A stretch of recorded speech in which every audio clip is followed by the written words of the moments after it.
Chapter 18. Your self-esteem will soar. We waste too much of our time dragging ourselves under. If we spent one half of it just researching in our mind how to deal with life, we'd find we're so much stronger than we think, singer-actress Carol Lawrence was quoted as saying in the Chicago Tribune, November 14, 1975.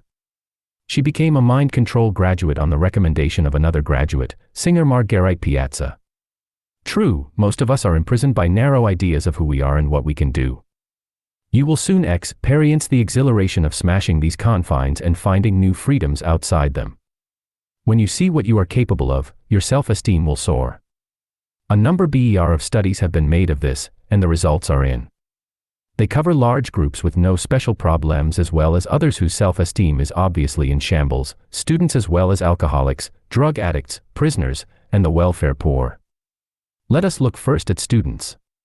Mind control has been taught, often as a full credit course, in 24 colleges and universities, 16 high schools, and 8 elementary schools. You might expect that the same course taught the same way in different schools to students of different ages and different cultural and economic backgrounds would achieve different results. Not so, the results have been so uniform that it can now be safely claimed that in basic respects they are predictable. Introduce mind control in a school and the result will be students with more powerful self-direction, greater self-guidance stemming from improved ability to solve problems on their own. In other words, greater ego strength. This has been scientifically measured by Dr. George Dassault, former Director of Educational Research for Silva Mind Control and previously Director of Counseling and Testing at the Williamsport, Pennsylvania, area community college. The first test, in 1972, was at Hallahan High School in Philadelphia, where 2,000 students took the course. A week before and 2 weeks after, 220 randomly selected students were given the high school personality questionnaire, which consists of some 140 tie-ins that sensitively measure a person's self-image. His total self-image can then be drawn up as a sort of portrait with 14 characteristics: adventurous, zestful, self-assured, and so on. The test is widely used in research and counseling. The self-image portraits of these 220 students were combined into a single group profile, then compared before and after. Results: major shifts toward higher ego strength, self-assurance, and composure, and away from impatience, insecurity, and detachment. In some respects students remained unchanged, as in balance between dominance and submissiveness, tender, and tough-mindedness. What all this added up to was that these students had greater respect for themselves after mind control than they had before. Naturally, with life's changing patterns, our view of published by the Institute for Personality and Ability Testing ourselves changes from day to day. If we gave the test to a randomly selected group and then repeated it 3 weeks later, we would find some changes. This too has been studied by those who developed the test. The random changes that would occur by chance are a normal expectation, and their rate has been calculated. To evaluate the results at Hallahan High, it was necessary to determine by how much the reported changes exceed those that chance alone could produce. Here is what was found: for chance to produce positive changes in ego strength as great as those brought about by mind control at Hallahan High, the test would have to be given more than 1,000 times to a randomly selected group, more than 1,000 times to match the change in self-assurance, more than 1,000 times to match the change in composure. What made the difference was not chance but mind control. While the course was in progress, a Philadelphia Daily News reporter, Joe Clark, interviewed some students during a lunch break. In an article that appeared September 27, 1972, he quoted 13-year-old Kathy Brady, who had been biting her nails since she was 8, always bit them when I got nervous. When I was in the auditorium this morning I felt like biting them, but I didn't. I just thought to myself, don't bite your nails. I closed my eyes and relaxed. Pat Eisenlohr told him she had passed up a fight with her younger brother, something that had hardly ever happened before. I told myself, there's no use in getting mad. Why fight? I didn't. I also got rid of a headache this morning by telling myself to get rid of it. I know it sounds weird, but it works. Now let's compare results at this school with 2 other studies, one at Lawrenceville, a co-ed Catholic high school in Pittsburgh, and the other at St. Fidelis, a Catholic high school for men planning to become priests. At Lawrenceville and St. Fidelis, as at Hallahan, the greatest change among the students was in ego strength. What's more, this change was uniform. In each school the group profile improved to a degree that could have occurred by chance alone only once in 1,000 times. The same degree of change occurred in composure at Hallahan and Lawrenceville, though less at St. Fidelis. Varying degrees of change in self-assurance, though all sharply positive, occurred at all 3 schools. The findings of which the above are a part did not fully satisfy Dr. Dessau. Although he was cheered by the positive results and reassured by the uniform pattern of benefits from mind control, something was missing. Tests of a group before, then 2 weeks after mind control training do not indicate whether these benefits are of lasting value. Testing 4 months after the training would. Dr. Dessau did this at Lawrenceville and St. Fidelis. He faced some surprises. In all the above characteristics, ego strength, self-assurance, composure, the students of both schools improved far more over the 4-month period than they had during the 2 weeks immediately following the course. In his report on these studies, Dr. Dessau concluded, perhaps the changes which took place with the above students in their various educational settings can best be evaluated from a perspective such as that held by John Holt, educator and author. It is Holt's position that the educational process has often been one of teaching stupidity through contributing to the increasing of anxiety, guilt, and almost continuous reliance upon the external environment for approval or disapproval, all the conditions which may produce conforming, neurotic, robopathic behavior but do little to enhance education or human growth. There are reasonable grounds to believe the same conditions are found in other societal institutions. The research data above indicate, at least from the educational perspective, a refreshing, viable alternative. A factor of change which is persistent and strong after mind control training is that of a shifting to internal points of reference, another way of saying the recognition by an individual of his own value and a significant step towards self-control as opposed to being controlled by external others. In most schools where mind control is taught, teachers are urged to take it, too. The reasons, all except one, are obvious enough, considering the benefits of the training. The teachers become less flappable, more patient, far easier for students to spend their class hours with. It is well known that a teacher who expects less from students gets less, and one who expects more gets more. The teacher trained in mind control has had first-hand experience with what in Chapter 14 José calls the Cosmic Bill of Rights, with its humanity-wide jurisdiction. No teacher with this training can ever again scoff at anyone's mental equipment. He knows the vast scope of every human mind too well for that. He is a better teacher as a result, even if his students have never heard of mind control.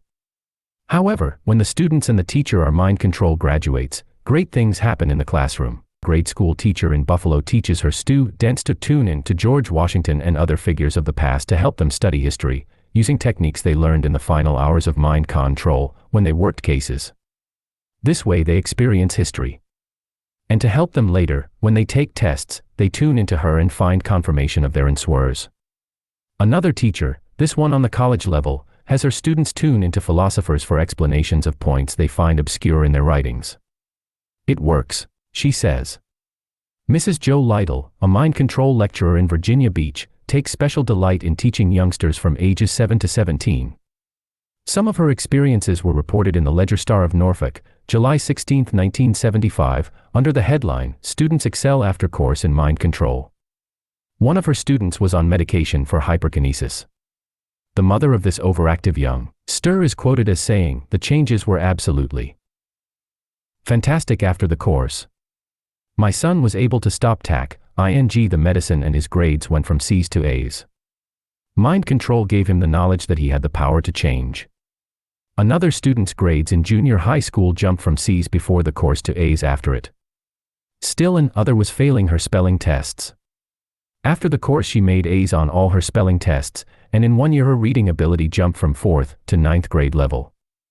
There was no practical way to compare those who chose to take the course with those who did not, or to measure the difference between the two groups afterward, because at the 3 high schools where Dr. Dessau conducted the before and after tests virtually all the students signed up for mind control. This opportunity came, however, at the University of Scranton, in Scranton, Pennsylvania. Professor Donald L. Angel of the Department of Human Resources feared the course to graduate students in rehabilitation counseling. Enough students decided not to take the course to permit him and Dr. Dessau to study some differences. They gave a test similar to the one used at the high schools, though designed for adults, to 35 students who took the course and 35 who did not. Differences between the two groups showed up even before the course.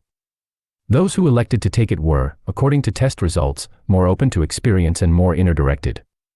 Those who did not want the course were more traditional, rule-bound, and practical.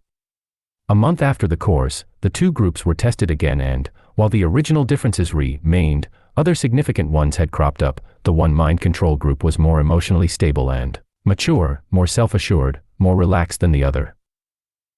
In short, this study suggests that those who choose to take mind control are different from those who do not, and that once they take it they benefit. While a boost to self-esteem is important to everyone, it can be of life-saving importance to the drug addict fighting his way to freedom from this addiction. Mind control has limited experience with drug addicts, but the experience has proved instructive. Paul Grivis, co-director of the Mind Control Center in Manhattan, wanted to see what mind control could do for the addicted. He volunteered to start with 4 addicts, 2 of them on methadone, 2 still on heroin. The 2 on methadone found the course useful, but it did not free them from methadone. Methadone is highly addictive and is used in many drug programs to free the addicts from heroin. To withdraw from methadone is physically painful, and the pains, these addicts said, were so severe that they could not concentrate on their mind control exercises. One of the addicts still on heroin faced a family crisis the first day of the course and dropped out. The remaining one was able to detoxify himself, to become free of the drug for several months after the course. Then he telephoned Mr. Grivis to report that he was back on heroin. He asked to repeat the course. Mr. Grivis spent a day with him to reinforce his mind control training, and again he became free of the drug. Months later he was still free, then he moved away and Mr. Grivis lost touch with him. The second effort to help addicts through mind control was at a community project in the Bronx, with 18 former addicts, some of whom were administrators and staff of the project itself. Those who took the course said they felt far more in control of themselves than ever before, and several of them, months later, reported they were even able to pass on some of their training to their families. Reliable testing before and after was not possible because 3 months later many of the original 18 were no longer available. Has anything been learned from these 2 experiences? Yes, says Paul Grivis. While there is not yet statistical proof, his experience indicates 2 things. First, mind control should not enter an addict's life for 48 hours and then leave the rest up to him. For most of us it is a permanently transforming experience, but for the addict, with years, perhaps a lifetime, of strong negative conditioning to overcome, plus a mental and physical addiction, a greatly extended period of frequent reinforcement is necessary. Give me a drug rehabilitation program where I can do this, Grivis says, and I'm sure I'll get results. Second, difficult as drug addiction is to overcome, the addict takes more easily to mind control training than do many others. The reason, Mr. Grivis believes, is that mind control involves an altered state of consciousness. While most people have never altered their consciousness, the drug addict has done it often. What he has not done before is enter a useful level of mind where he gains control instead of losing it. This is where mind control holds special promise for the addict. Although there have been no extensive studies in this area, there are frequent enough success stories from individual graduates to suggest that Mr. Grivis' confidence in mind control is well-founded. Here is one from a graduate who cured his own addiction in 1971. He is still clean. I knew I had a serious problem, an addiction to heroin. How a course called Mind Control, which claimed among other things to help people eliminate undesired habits, was going to help me when I had already tried most drug rehabilitation methods was beyond my present level of understanding. Skeptical as I was, after going to psychiatrists, psychotherapists, methadone programs, and hospitals, I was willing to try anything. I was convinced I would not stay alive the 3 more years to my 30th birthday unless I stopped heroin use and the lifestyle it required to obtain up to $200 a day worth of drugs.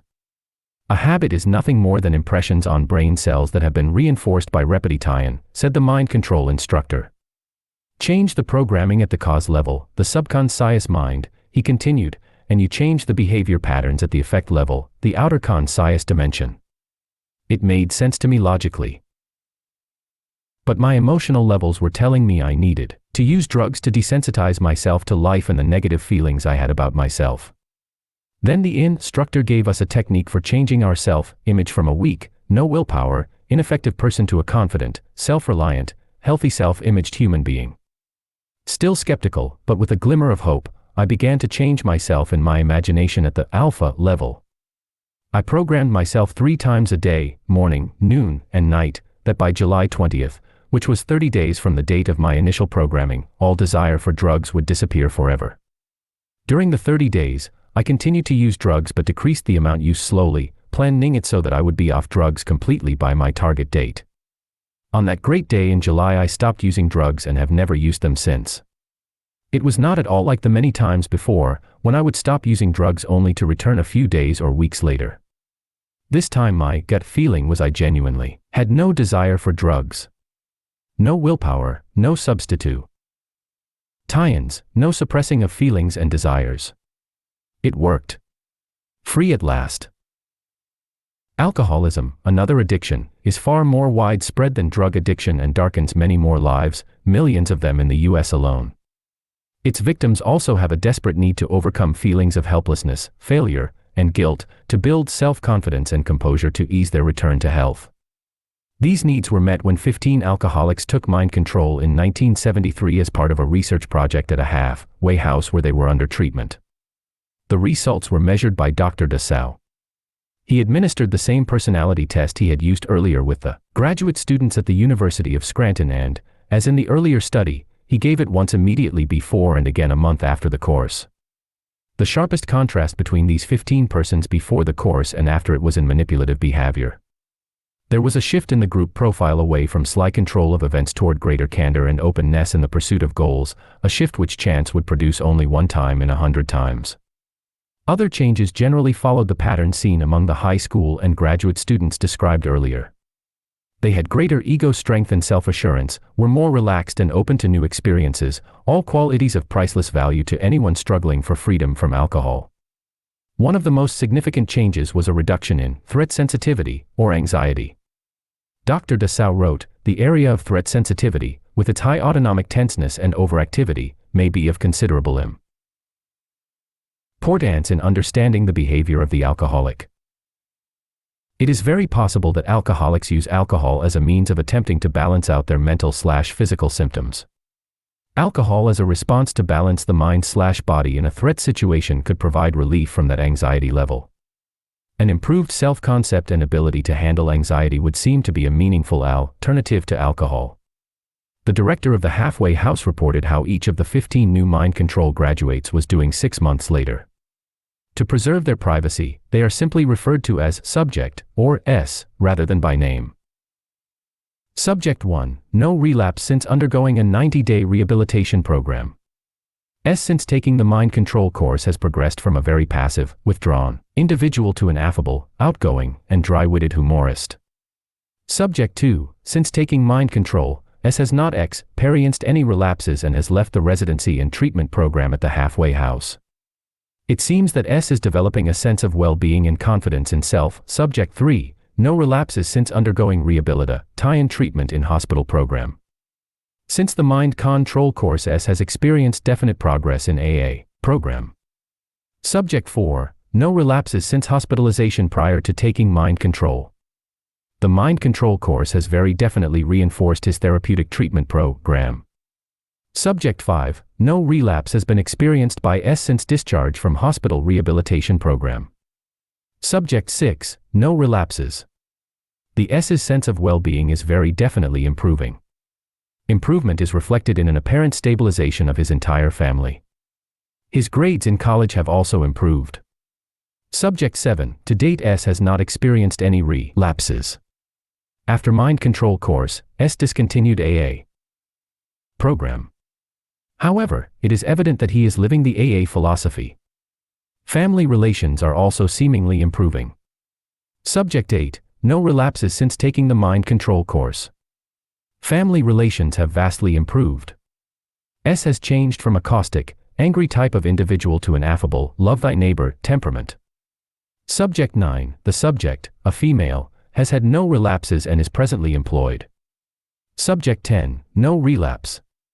S is now goal-oriented and has definitely altered self-imposed limitations and is looking for opportunities for higher achievement. Subject 11, since taking mind control, S has stated, his life has progressively become better, which is evident in the sense of well-being exhibited by his family and in his work record. No relapses have been experienced by S. Subject 12 years in AA program. Since taking mind control, S has had one brief relapse of less than 1 hour's duration. No subsequent relapses. Subject 13, no relapses since discharge from hospital rehabilitation program. Since mind control, S is progressively getting it all together. Improvement is noted in areas such as work, family, etc. Subject 14, since taking the mind control course, S has had several relapses, from all of which he has recovered on his own. He has not been hospitalized for any of these relapses as was the case prior to taking mind control. Subject 15, 8 years on and off AA program. Hospitalized 4 times prior to taking the mind control course. Intermittent slips or relapses during this interim. Since taking the mind control course, S has experienced 4 relapses, 2 of them requiring brief hospitalizations. Mind control was obviously a powerful boost in the struggles of all but the last of these 15 alcoholics. This one small study, of course, is not enough to prove that mind control should now be accepted as an integral part of the alcoholic's treatment. However, the improved sense of well-being that has turned up so uniformly in before and after tests on students and psychiatric patients clearly suggests that those looking for better ways to help the alcoholic should give mind control a try. There is another condition that involves shattered self-esteem, not as self-imposed as drug or alcohol addiction, but even more widespread, poverty. Causes of poverty and the remedies for it have been debated for as long as there have been human societies. Mind control does not enter this debate, but it can be of immense help in persuading the poor to rally their strengths and help themselves. This may sound to some as if the debate has already been entered, as if in persuading the poor to help themselves we are assuming that they are to blame for their own poverty. This is obviously untrue, but every poor person can help himself break out of his confines when he finds in mind control what all others find, greater ability to control his own life. The first serious effort to find out how useful, if at all, mind control might be as part of a rehabilitation program in social work was a study of 41 men and women on welfare. It is well known that a person who finds himself out of work suffers a blow to his self-esteem. This makes it more difficult for him to think and act his way out of his problem. A defeated, self-deprecating job applicant conducts lackluster interviews that prolong his unemployment, in turn lowering his self-esteem even more. This may ultimately lead to welfare. If something could intervene in this downward spiral and provide a realistic boost to self-esteem, the person would be in a more powerful position to help himself. This, roughly, was the reasoning of Larry Hildor, director of the Ottawa County Department of Social Service in Michigan. He had taken the course himself and knew what the training could do. The only question in his mind was whether the results could be measured and what the measurements would look like. To design the research project and do the testing, he and Dr. Dessau turned to Dr. James Motif of the Psychology Department of Hope College in Holland, Michigan. For the test, they chose the widely used 6-page 100-question Tennessee self-concept test, which measures 5 aspects of a person's opinion of himself: physical self, moral/ethical self, personal self, family self, and social self. The test was given twice, once before the course and once after. This alone might lead some to see the results as mere Hawthorne effect. In the mid-20s and early 30s, Western Electric Company launched a far-reach ING research project to study various changes in work ING conditions that might improve employee morale at their Hawthorne plant in Chicago. No matter what the company did, morale soared. They put something in, morale soared. They took it away, morale soared again. The conclusion was that folks are simply glad to be noticed, and this shows up in improved morale. To measure this possible Hawthorne effect, Dr. Motif tested another group of welfare recipients who did not take the mind control course. They were tested twice, but unlike the mind control group, they experienced nothing special between the 2 tests. There was no Hawthorne effect. Those who received mind control training wound up with radically different views of themselves, changes which in some cases exceeded chance by odds of millions to 1. Changes were dramatic in all categories. The new graduates saw themselves as far better persons than they had earlier thought they were, and felt a new confidence in their ability to solve their own problems. The degree of change led Dr. Motif to exclaim that the data are the most significant I have ever seen. A report on the study said, there had been some concern as to how receptive a welfare mother in the depths of her misery would be to a sudden input of mind control with its optimistic, better and better philosophy. That concern was quickly washed away on the second weekend. 100% of those originally enrolled returned to finish the course, and the original shy silence had been replaced by a buzz of animated conversation that threatened to turn the session into a full-scale revival meeting. Almost everyone had something constructive to report: a new closeness to their children, a chronic headache gone, decreased frustration. Lost weight. One radiant young mother used the mirror of the mind technique to find the answer to employment and saw only a hand writing a check. The next day she got the job she'd always wanted. It is generally a state of mind, a damaged self-image, that puts a person in prison, and that coarsens and brutalizes him while he is there, and it is a state of mind that often ensures his quick return once he is free. The kind of freedom that mind control could be expected to give a prisoner is the kind it can give the rest of us, the smashing of mental confines that are manifested to many of us on the outside as headaches, ulcers, insomnia, and failure in life's work, and to the prisoner as walls and bars as well. Mind control's limited experience in prisons indicates that it results in an environment that is less brutal. Time spent there is no longer empty hours snatched by law from a person's life, but a rich part of life itself, hours of growing and self-discovery. Mind control may not make prison a happy hermitage, but it can make it a more civilized place in which to grow. Although statistical studies have not been made, the personal experiences of the prisoners and their instructors are far more eloquent. Lee Lozowick, when he was Mind Control's area coordinator in New Jersey, he resigned early in 1976 to establish Home, a spiritual community, taught the course 7 times at Railway State Prison, 4 times to a total of some 60 inmates, and 3 times to prison staff. There is no question, he said, about the benefits the inmates and staff received from the course. You could see it in their faces. Officials were so impressed with mind control that prisoners who were studying for a college degree were given academic credit for the course. Ronald Gorayeb, who succeeded to Mr. Lozowick's mind control post, offered the course to 10 inmates at the Passaic County Jail in New Jersey. One man dropped the course when he was released from jail and wanted to return to complete it. Prison officials had to say no. Another requested solitary confinement after the course to help him meditate. Prison officials said yes. Still another, using the mental screen technique, programmed a job on the outside. He found all he needed for parole.